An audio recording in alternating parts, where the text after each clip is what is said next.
Halo Sobat Cendikiawan. Tahukah kalian siapa Bapak Kedokteran Modern? Ternyata dia adalah ilmuwan Islam loh, namanya Ibnu Sina. Ibnu Sina adalah salah satu ilmuwan muslim terkemuka pada abad pertengahan. Ibnu Sina adalah bapak kedokteran yang bukan hanya terkenal di kalangan muslim, tetapi juga dipuja di Eropa. Ibnu Sina merupakan satu di antara beberapa cendekiawan yang lahir di masa kebesaran Islam, yakni masa Abbasiyah.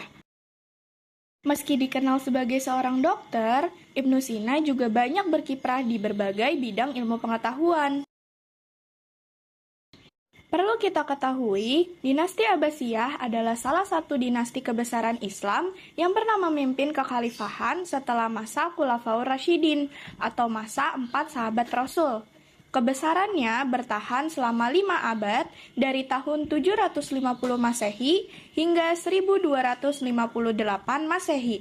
Selama itu pula, beragam ilmu pengetahuan berkembang pesat hingga menjadi pondasi utama dalam perkembangan ilmu pengetahuan pada masa-masa setelahnya. Menurut publikasi Cendekia, terbitan Kementerian Agama, pada masa Abbasiyah, ilmu pengetahuan masuk dalam kategori ilmu filsafat. Ibnu Sina hidup dari tahun 980 Masehi hingga tahun 1037 Masehi. Ibnu Sina juga dikenal sebagai Avicenna di dunia barat, yaitu salah satu tokoh paling berpengaruh dalam sejarah ilmu pengetahuan dan kedokteran pada abad pertengahan. Sejarah intelektual Ibnu Sina tercatatkan dalam 450 judul tulisan, namun hanya 240 judul yang selamat hingga kini.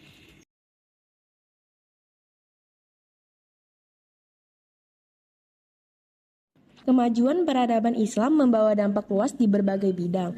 Tidak hanya bagi Muslim, tetapi kemajuan itu juga dapat dirasakan oleh masyarakat dunia secara umum. Sejumlah tokoh Muslim diketahui berjasa dalam hidup sains beberapa puluhan hingga seratusan tahun lalu. Berbagai pemikiran mereka pun menjadi dasar bagi kemajuan sains saat ini. Salah satu tokoh Muslim yang berjasa dalam dunia sains adalah Abu Ali Al-Husain bin Abdullah bin Al-Hasan bin Ali bin Sina. Ibnu Sina lahir pada tahun 980 Masehi di Afsana, dekat Bukhara di Asia Tengah, sekarang Uzbekistan. Ketika itu desanya termasuk wilayah kerajaan Samania. Kini desanya tersebut berada di tengah Uzbekistan. Ayahnya bernama Abdullah, seorang pejabat kerajaan. Ibunya bernama Setereh yang berasal dari Bukhara. 5 tahun setelah kelahiran Ibnu Sina, lahirlah adiknya bernama Mahmud. Sejak kecil Ibnu Sina mendalami ilmu agama, sebab orang tuanya ingin mendahulukan pendidikan agama bagi sang anak. Ibnu Sina belajar agama dengan sungguh-sungguh dan berhasil menghafal 30 juz Al-Quran di usia 10 tahun. Meskipun otaknya cerdas, Ibnu Sina ternyata sempat mengalami kesulitan dalam belajar. Saat itu, Ibnu Sina membaca buku metafisik karya Plato sebanyak 5 kali tapi belum juga dapat memahaminya. Suatu ketika saat ia berjalan-jalan ke pasar, seorang pedagang buku menawarkan sebuah buku. Buku itu ternyata karya ilmuwan termasyhur Al-Farabi yang membahas tentang metafisik. Ibnu Sina mempelajari buku itu dengan sungguh-sungguh dan akhirnya dapat memahami mengenai metafisik. Ibnu Sina belajar kepada guru-guru yang hebat dan mempelajari sebagai bidang keilmuan. Ibnu Sina belajar bahasa pada Abu Bakar bin Muhammad al-Baqi al-Khwarizmi, sedangkan gurunya dalam ilmu kedokteran adalah Abu Sahal al-Masyihi dan Abu Masyur al-Hasan bin Nuh.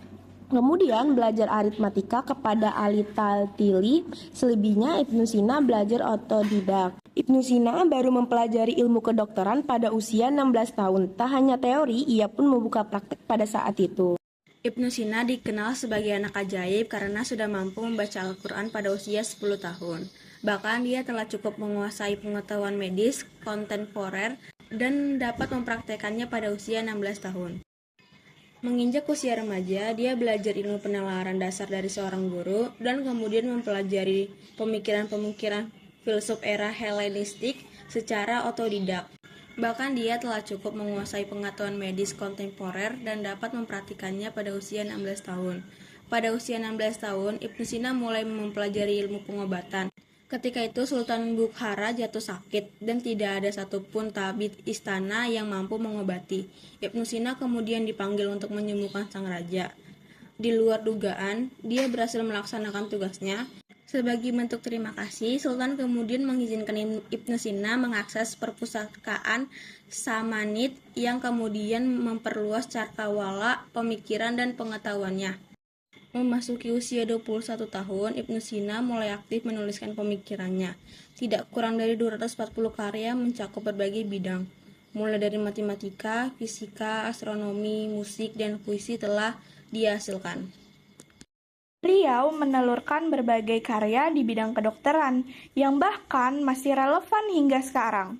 Bukunya yang berjudul Al-Qanun fi At-Tib atau The Canon of Medicine yang artinya kitab pengobatan menjadi buku rujukan utama dunia kedokteran Eropa hingga pertengahan abad ke-17.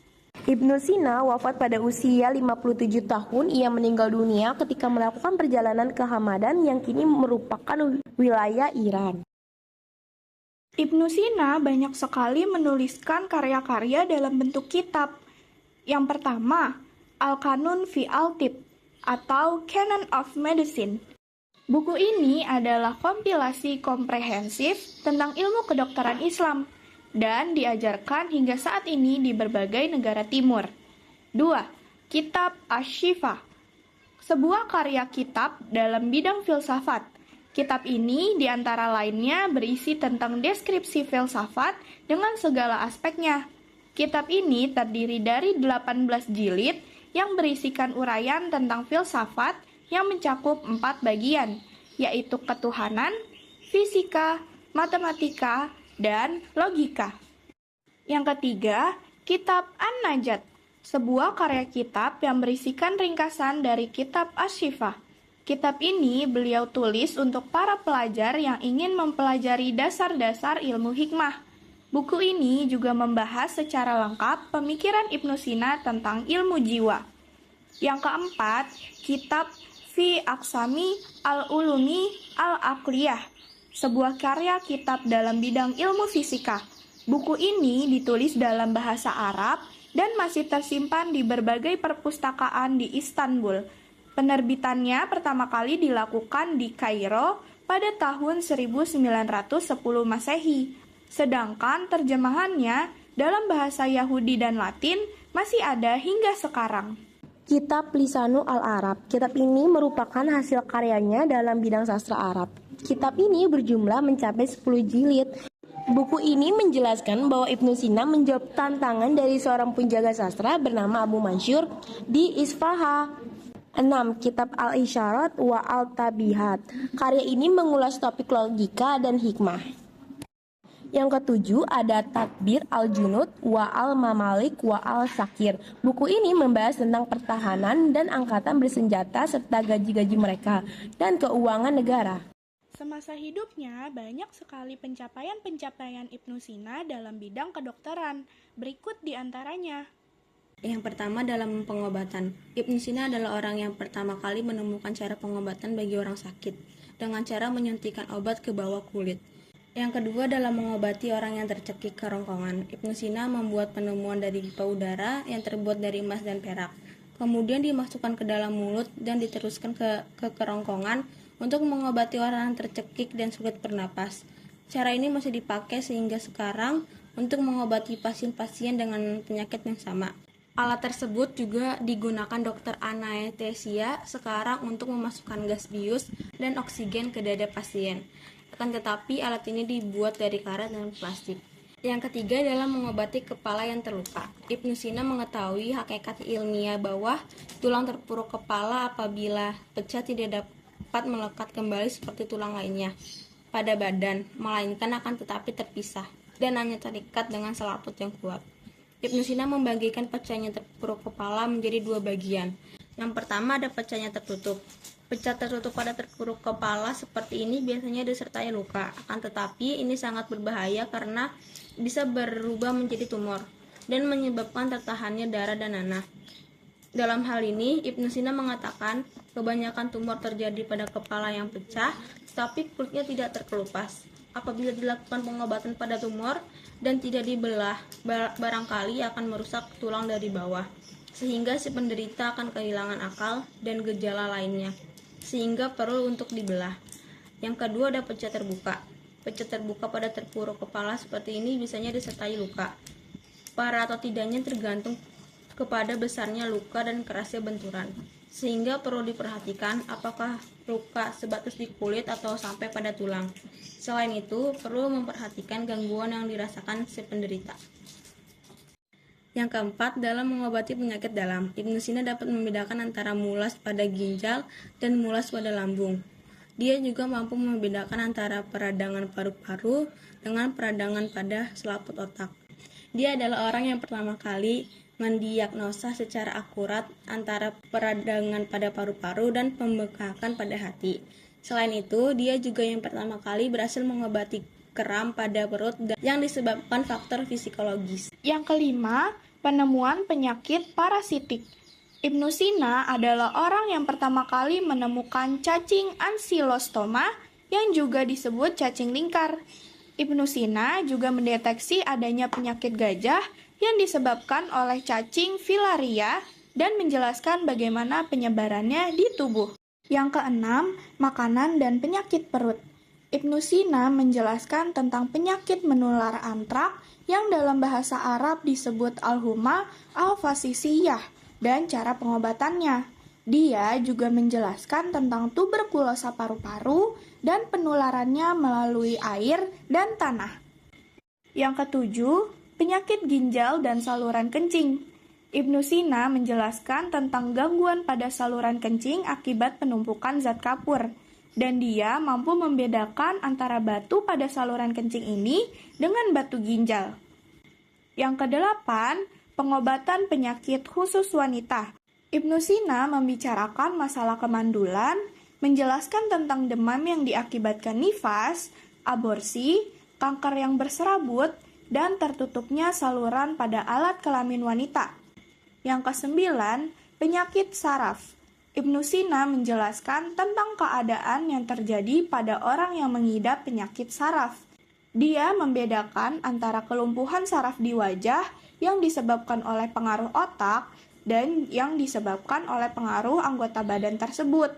Dia juga menjelaskan tentang tidak berfungsinya otak akibat penumpukan darah di dalamnya. 10. Penyakit kejiwaan. Ibnu Sina memiliki cara pengobatan yang efektif dalam menangani benturan kejiwaan yang diakibat berbagai sebab. Ibnu Sina juga memberikan nasihat agar melakukan pengobatan dengan cara-cara psikologis untuk mengobati semua jenis penyakit secara umum. 11. Kedokteran mata. Buku Al-Qanun karangan Ibnu Sina merupakan buku pertama yang menjelaskan tentang anatomi susunan urat yang menyenggerakkan mata dan kelenjar air mata. Ibnu Sina mempelopori pengobatan pada gangguan saluran air mata dengan memasukkan alat yang telah diberikan antiseptik. 12. Pengobatan tumor. Ibnu Sina berhasil melakukan diagnosa pada tumor kanker dan dia adalah orang yang pertama kali menemukan adanya tumor otak. 13. Metode pembiusan. Ibnu Sina merupakan dokter yang pertama kali menggunakan obat bius dalam melakukan pembedahan dengan memanfaatkan obat-obatan herbal. 14. Pengukuran denyut nadi dan analisa kedokteran. Ibnu Sina sangat memperhatikan denyut nadi dan menjadikannya sebagai ukuran untuk mendiagnosa berbagai penyakit. Perhatiannya yang sangat besar ini membuahkan tulisan 19 pasal dalam bukunya Al-Qunun tentang denyut nadi dan peranannya dalam diagnosa. Selain itu, dia juga menggunakan urin sebagai media untuk diagnosa sebagai macam penyakit. 15. Bidang farmasi. Ibnu Sina menemukan dan menuliskan sebanyak 760 jenis obat-obatan. Dia menganjurkan agar obat-obatan dikemas dalam bungkusan terlebih dahulu sebelum diberikan kepada pasien. Itu dia kisah tokoh pendidikan Ibnu Sina yang dikenal sebagai Bapak Kedokteran Dunia. Dari kisahnya dapat kita ambil hikmah bahwa kita harus berani mencoba sesuatu hal yang baru. Karena tindakan adalah kunci dasar kesuksesan. Jadi, jangan tunggu hebat untuk mencoba, tapi cobalah untuk menjadi hebat.